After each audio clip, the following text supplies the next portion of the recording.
Thank you, Sir Rowell and Ma'am Jonah. At ito ang aking balita.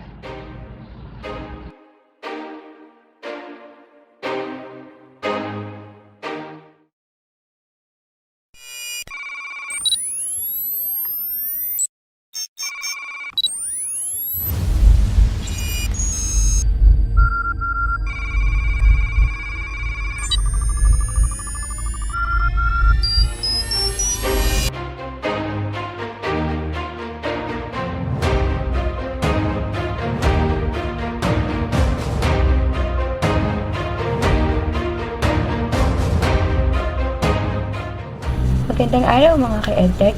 Samahan ninyo ako at sabay-sabay nating alamin kung ano nga ba ang mga softwares for teachers and students. Our first question would be, what is a software? A software is often divided into two categories, the system software and the application software.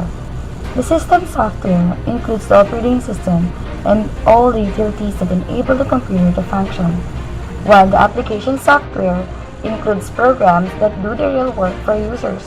For example, word processors, spreadsheets, and database management systems fall under the category of application software. Under system software, we have the different kinds of operating system. Computer software companies regularly upgrades their operating system by releasing new versions, which contain new features that make computer more powerful and much user-friendly, or in layman's term, it will be much easy to use.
Next, we have the application software.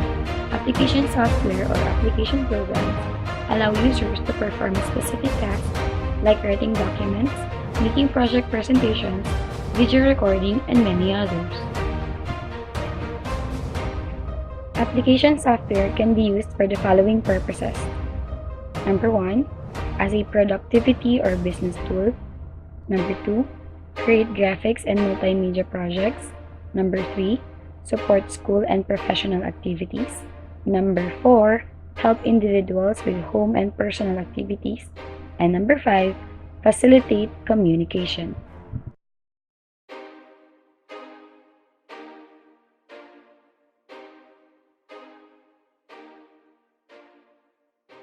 The world of instructional software is vast. There's a lot of it out there. So how do we understand it all? That's what this video aims to do. I will review the 5 types of instructional software, discuss the relative advantage of each, and provide examples.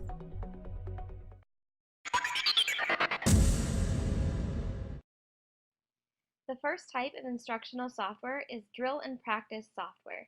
Its function is just as it describes. It provides students practice through the use of repetition. Students can work on items and receive instant feedback. This is beneficial for many reasons. First of all, students are given the immediate feedback. Students can also pace themselves through the drills so they don't have to keep up with a constant pacing that the teacher is requiring. And also, it's a time saver for teachers as they won't be spending time grading a worksheet, for example. A great example of this at the high school level is Quizlet. Quizlet allows users to create and share flashcards. Students have the option to study the flashcards, play games, and test themselves.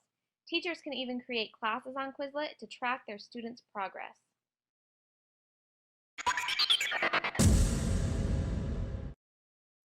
Tutorial software is the next type of instructional software, and its function is to mimic classroom instruction, say when the teacher is absent. It can guide the user through a complete unit or lesson as a standalone. There are many benefits to using tutorials. For students who may learn at a different pace, a tutorial can assist in the instruction. It's also extremely beneficial when the teacher is absent from the classroom. I've created video tutorials for my students when I am absent, and they have responded very well because they can still hear my voice and see me even when I'm not present in the classroom. Another benefit to using tutorials is that it can also provide immediate feedback, allowing students to see where they're struggling and where their strengths are. At the high school level, we are preparing students to take college entrance exams, such as the SAT. One website that is a great resource for students is called I Need a Pencil. There are over 60 tutorials that guide students in preparing for the test. In addition, there are questions that students can answer and receive feedback on.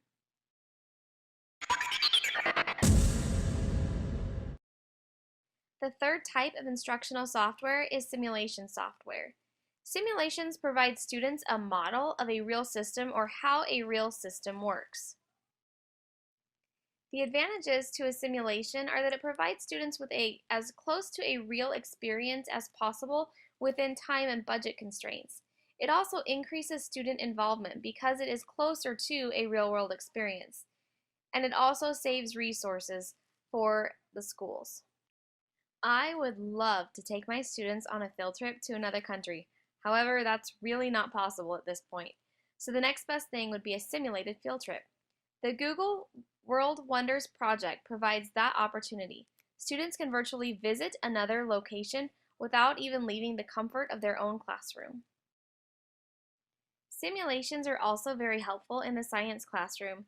PhET is a website by the University of Colorado at Boulder, and this site provides students the opportunity to participate in interactive science simulations. This allows students to experiment safely and have multiple attempts at science experiments.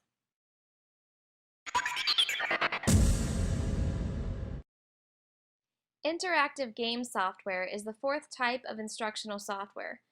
Most of our students are part of the gaming generation, so I have found they love the idea of competing and winning. This provides another engaging way for students to practice. It also provides a nice alternative to worksheets and drill and practice exercises because it adds an element of competition. The main advantage is just that. Students are more engaged because of the competitive and interactive elements that maybe a drill and practice exercise or a worksheet cannot provide. Word Dynamo is a game-based vocabulary website. Users can choose their grade level and subjects to play games using vocabulary from that content. It provides a great opportunity to interact with words.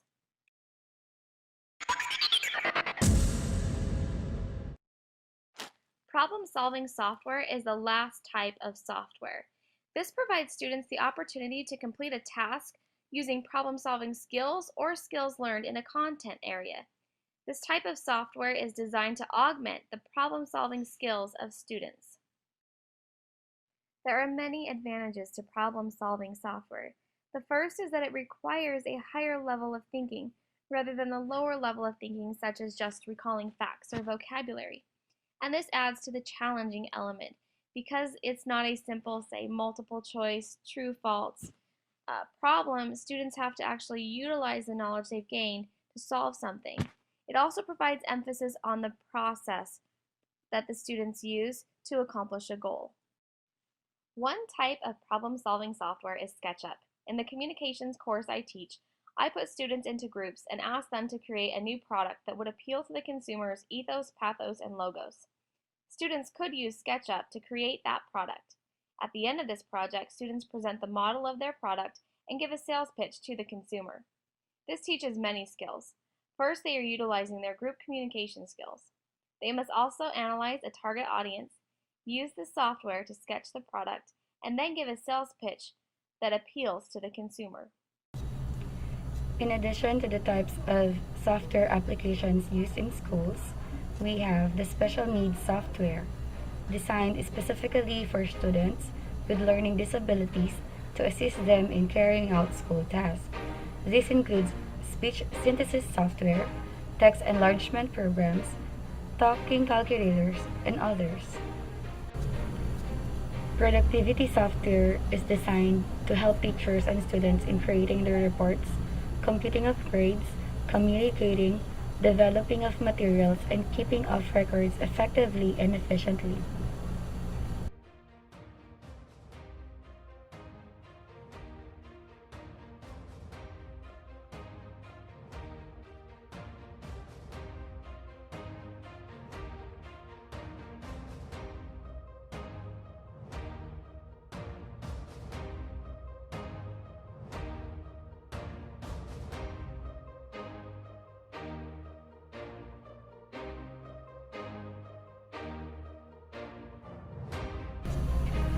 Administrative software. These are programs that administrators at schools use to establish and strengthen record keeping and exchanges of information among various institutions and agencies.